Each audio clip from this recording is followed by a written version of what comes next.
వెంకటగిరి నియోజకవర్గ వైఎస్ఆర్సీపీ సమన్వయకర్త శ్రీ నెదురుమల్లి రామ్ కుమార్ రెడ్డి మంగళవారం స్థానిక నెదురుమల్లి నివాసం ఎన్జేఆర్ భవన్లో జరిగిన విలేకరుల సమావేశంలో మాట్లాడుతూ కూటమి ప్రభుత్వంలో దిగజారిన నెల్లూరు ప్రతిష్ట లోపించిన చాద్రిబద్దతో వారానికో హత్య గంజాయి హబ్ వంటి విష సంస్కృతి పార్లమెంట్ నియోజకవర్గం పరిధిలో జిల్లాల ఏర్పాటు హామీ ఇచ్చి అధికారంలోకి రాగానే 26 జిల్లాలుగా రాష్ట్రాన్ని ఏర్పాటు చేయించి విశ్వసనీయతను చాటింది. అప్పుడు ముఖ్యమంత్రి వైఎస్ జగన్మోహన్ రెడ్డి కలవాయి రావూరు సైదాపురం గూడూరు డివిజన్లో విలీనంపై మంత్రి అన్నం స్పందించలేరు.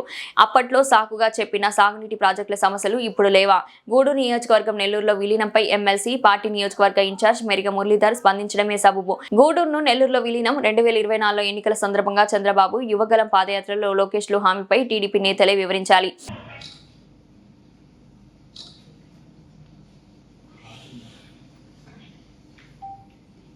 ఎందుకంటే ఈ అకాల వర్షాల వల్ల అందరూ ఇబ్బంది పడుతున్నారు. రైతులు కానీ ఇప్పుడే నారాతులు వేస్తున్నారు. వెంకటగిరిలో గుంటలో పనిచేసే నేతన్నలకి ఇబ్బంది, ఒక రకంగా బలహీనపడటం, ఒక మోస్తరు వర్షాలతో ఆగిపోవటం మంచిది. అయినా ప్రజలందరూ అప్రమత్తంగా ఉండాలని కోరుకుంటూ ప్రభుత్వం కూడా వెంటనే స్పందించాలని తెలియజేస్తూ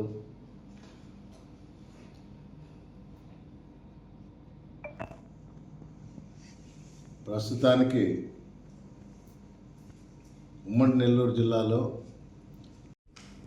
అందరూ మాట్లాడుతూ ఉన్నారు.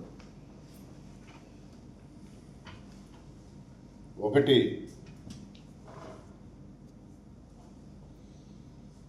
గూడూరు నియోజకవర్గాన్ని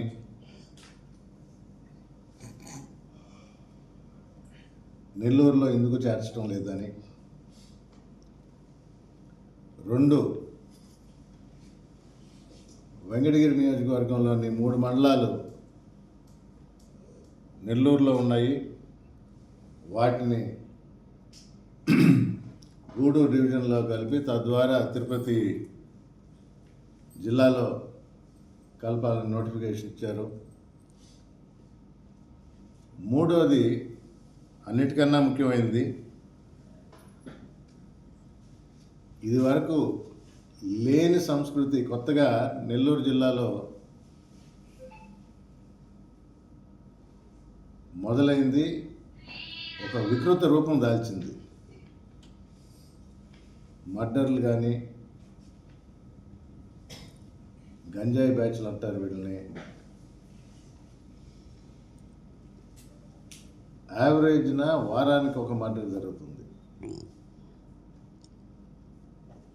వెంకటగిరిలో కూడా నిన్న మొన్న కూడా విలేకరు మిత్రులు కొందరు పాయింట్అవుట్ చేశారు, ఏ విధంగా అరాచక శక్తులు, కుర్రాళ్ళు అడ్డు ఆకు లేకుండా జరిగింది. వీడియోల్లో కనబడుతున్నా కూడా కేసులు పెట్టడంలా. ఈ 3 పాయింట్లు వెంకటగిరి మనకు దగ్గర కాబట్టి మనం మాట్లాడుతున్నాం. నెల్లూరు జిల్లాలో కూడా లా అండ్ ఆర్డర్ అనేది పోయింది. మొదటి సబ్జెక్ట్ తీసుకుంటే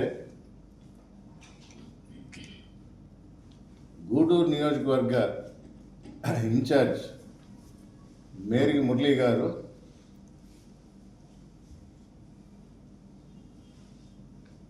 అతను లేకుండా లేదా ఆయన సమక్షంలో కానీ ఆయన కానీ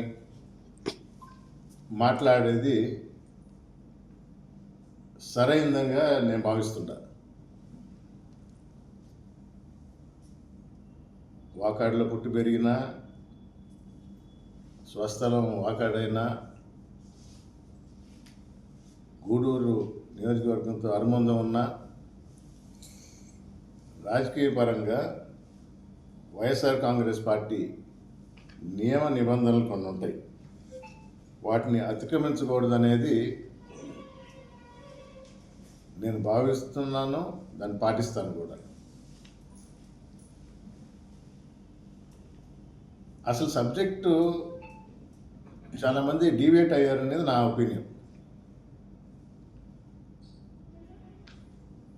2000 19 ముందే పాదయాత్ర చేస్తున్నప్పుడు జగన్మోహన్ రెడ్డి గారు పరిపాలనా సౌలభ్యం కోసం ప్రతి పార్లమెంట్ని ఒక జిల్లా చేస్తానని మాట ఇవ్వడం జరిగింది. అది ఎన్నికల హామీ జగన్మోహన్ రెడ్డి గారిది. వైఎస్ఆర్ కాంగ్రెస్ పార్టీ ప్రభుత్వం ఏర్పడిన తర్వాత, జగన్మోహన్ రెడ్డి గారు ముఖ్యమంత్రి అయిన తర్వాత ఎన్నో వాగ్దానాలు ఇచ్చారు. మన నేతలకు కానీ, రైతులకు కానీ, ఉద్యోగులకు కానీ, వాహనదారులకు కానీ,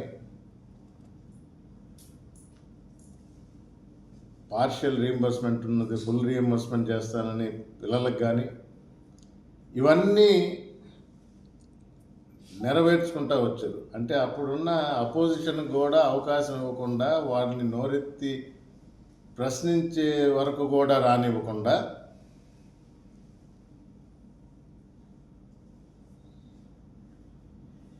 తొంభై శాతం మొదటి సంవత్సరంలోనే పూర్తి చేశారు. దానిలో భాగంగా ప్రతి పార్లమెంట్ని ఒక నియోజకవర్గం చేస్తానన్న ఆ ఎన్నికల వాగ్దానం ప్రకారం 25 పార్లమెంట్లకి 25 జిల్లాలు చేయాలని సంకల్పించి ప్రజల అభిప్రాయం సేకరిస్తూ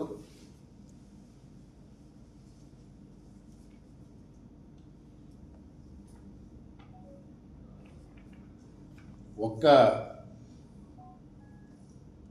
అల్లూరి జిల్లాను మాత్రం 2గా చేసి 25 కాకుండా 26 చేయటం జరిగింది. ఆ రోజు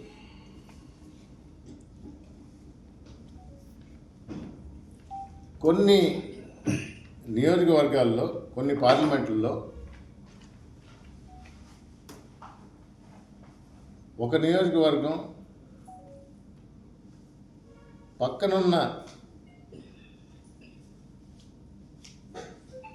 నియోజకవర్గానికి, మరీ ముఖ్యంగా ఆ టౌన్కి దగ్గరగా ఉంటే పోలీసుల రిపోర్ట్ ప్రకారం రెవెన్యూ పరంగా కూడా ఆలోచించి కొన్నిటిని మాత్రం పార్లమెంట్లో ఉన్నది కాకుండా పక్క జిల్లాలో వేయటం జరిగింది. ఇవి ఆంధ్ర రాష్ట్రంలో జరిగినవి ఇలాంటివి 5 ఉన్నాయి 175 నియోజకవర్గాలకి. దగ్గరగా మనం ఉన్నాం కాబట్టి మనకు తెలిసి సర్వేపల్లిని, తిరుపతి, మన ప్రజల కోసం మనం ఉన్నప్పుడు మంచి సలహాలు ఎక్కడి నుంచి వచ్చినా తీసుకోవచ్చు. నా సలహా అక్కర్లేదన్నప్పుడు మీరు ప్రభుత్వంలో ఉన్నారు, మంచి చేయాలనుకున్నప్పుడు మీరే ముందుకొచ్చి చేయండి. ఆ రోజు నుంచి ఈ రోజు వరకు ఎక్కడ కూడా ఒక రిప్రజెంటేషన్ అనేది కానీ, ఒక అభిప్రాయ సేకరణని కానీ ఇప్పటి వరకు నేను వెళ్ళా. మరి ఏం చేస్తూ ఉంటారు? సైదాపురం పోయి మైన్స్ ఇన్స్పెక్షన్ చేశారు. అది దేనికోసం చేశారో అందరికీ తెలుసు. జరుగుతున్నదేంటి, చేసేదేంటి?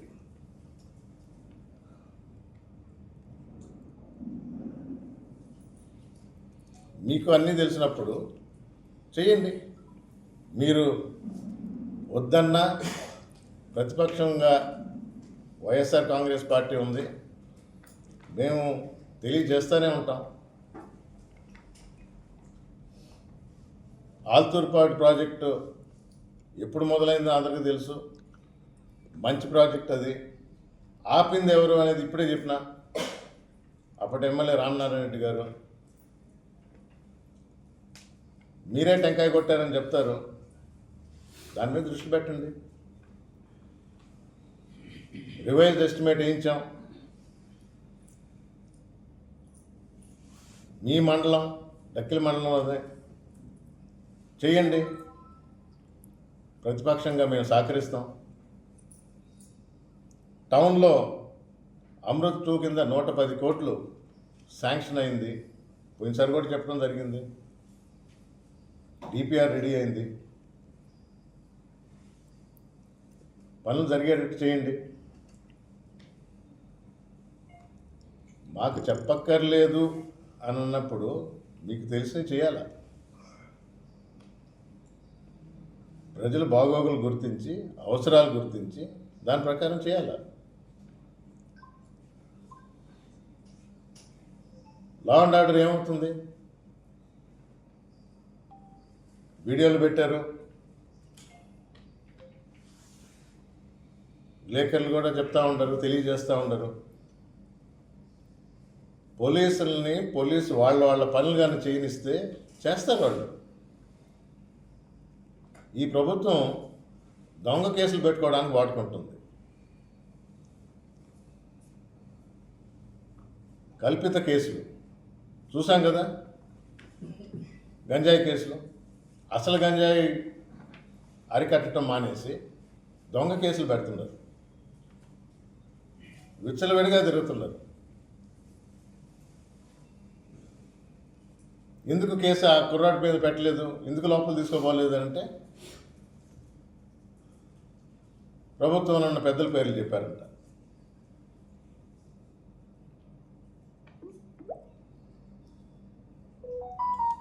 సో మీకు అన్నీ తెలిసినా, మరీ ముఖ్యంగా వెంకటగిరిని కాపాడాల్సిన బాధ్యతగా ప్రజాప్రతినిధిగా మీ మీద ఉందని తెలియజేస్తూ, ఈ ప్రభుత్వం తీసుకుంటున్న ఇలాంటి నిర్ణయాలు వాగ్దానాలు నిలబెట్టుకోరు.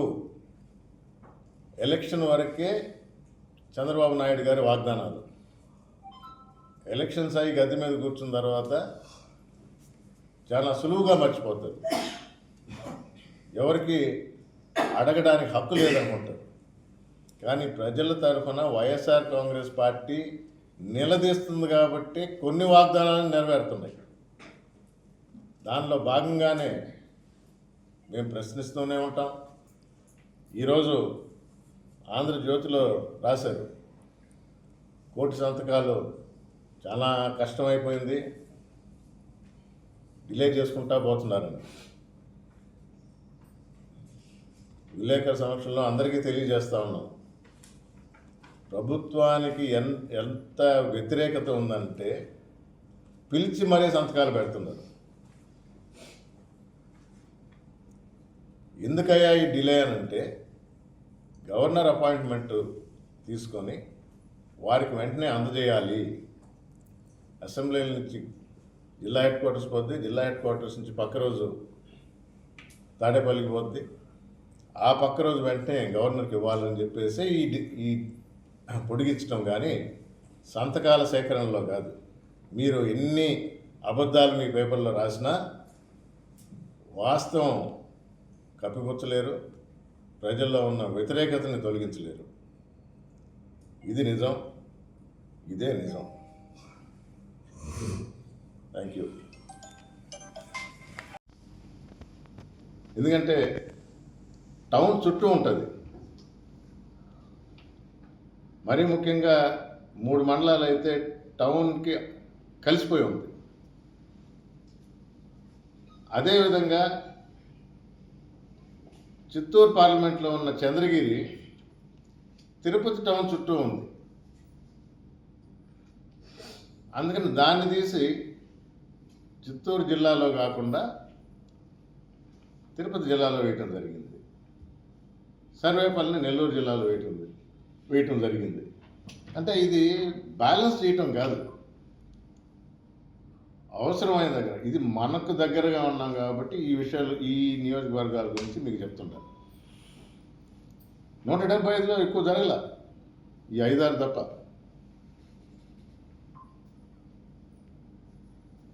సో ఒక ప్రామాణికంగా ప్రతి పార్లమెంటు ఒక జిల్లాను చేస్తాను అని ఎలక్షన్ ప్రామిస్గా, ఎన్నికల వాగ్దానంగా జగన్మోహన్ రెడ్డి గారు ఇచ్చిన మాట ప్రకారం ఈ జిల్లాలో ఏర్పడటం జరిగింది. ప్రజల అభిప్రాయం ప్రకారం కొద్దిగా గొప్ప మార్పులు చేయడం జరిగింది. ఇది జగన్మోహన్ రెడ్డి గారి యొక్క నిబద్ధత.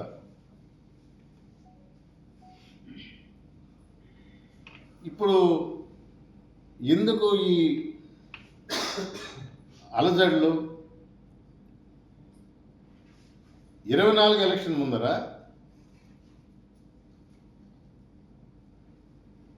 చంద్రబాబు నాయుడు గారు గూడూరు నియోజకవర్గాన్ని నెల్లూరులో కలుపుతారని ఎన్నికల వాగ్దానం చేశారు. లోకేష్ గారు ఆయన యువగళం పాదయాత్రలో కూడా ఇదే వాగ్దానం చేయడం జరిగింది గూడూరులో.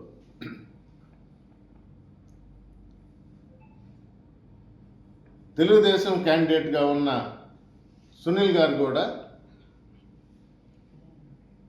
ఎన్నికల సమయంలో ఇది సాధిస్తాము, రేపు మాకు అవకాశం వచ్చినప్పుడు మారుస్తామని చెప్పడం జరిగింది. ఇక్కడ గుర్తుంచుకోవాల్సింది ఏంటంటే